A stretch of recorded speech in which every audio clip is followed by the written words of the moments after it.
Magandang araw mga katiis, this is GMD Kumpas Tikuding magbabahagi na naman sa inyo ng isang halimbawa ng coated rock markings. Alright mga katiis, ito yung isang halimbawa ng coated na bato. Kung mapapansin nyo dito mga katiis, dito meron tayong makikitang maliit na engrave o parang crack. Yan ay isang coated rock markings na tinapal sa isang bato para magkaroon siya ng engrave. Ito yung pinaka-markings niya sa ibabaw. Maliit na pa.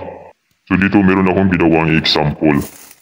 Itong kulay violet, ito yung coated. Halimbawa ng coated na bato na pinatong lang para magkaroon siya ng markings. Ayan, dito sa portion na ito, halata dong kinat nila dito, banda. So yan mga katiis, yung halimbawa ng coated rock. Ayan, since natapa lang itong nasa ibabaw, madali na lang itong tanggalin. At ito ay collapsible na, kaya yan mga katiits, natatanggalan itong kusa. So yan yung pinakamarker na engrave niya. Maliit na paa.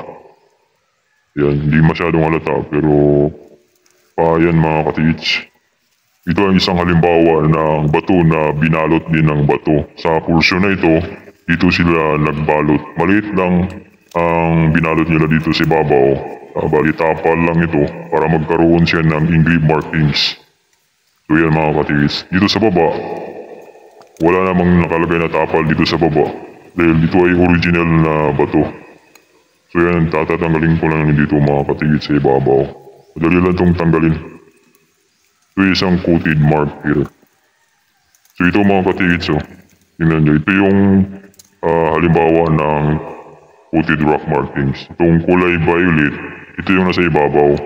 Ito yung ginawa nilang pantapal sa bato. Pero ito ay kasing kulay na ng bato. Bali ito ay artificial rock sa ibabaw. Ito sa baba naman, ito ay isang original. Hindi na kailangan na ibalot. Kasi ito ay inukit nila kusa ito dito sa baba.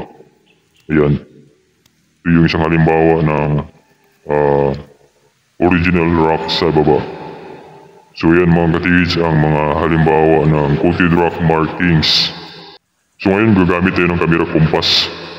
Dito banda mga katiis, meron silang sekretong nilagay ditong content para magkaroon ito ng magnetic field para madisturbo yung compass. Kung sakaling gagamit ka ng compass, talagang madidisturb yung compass dito.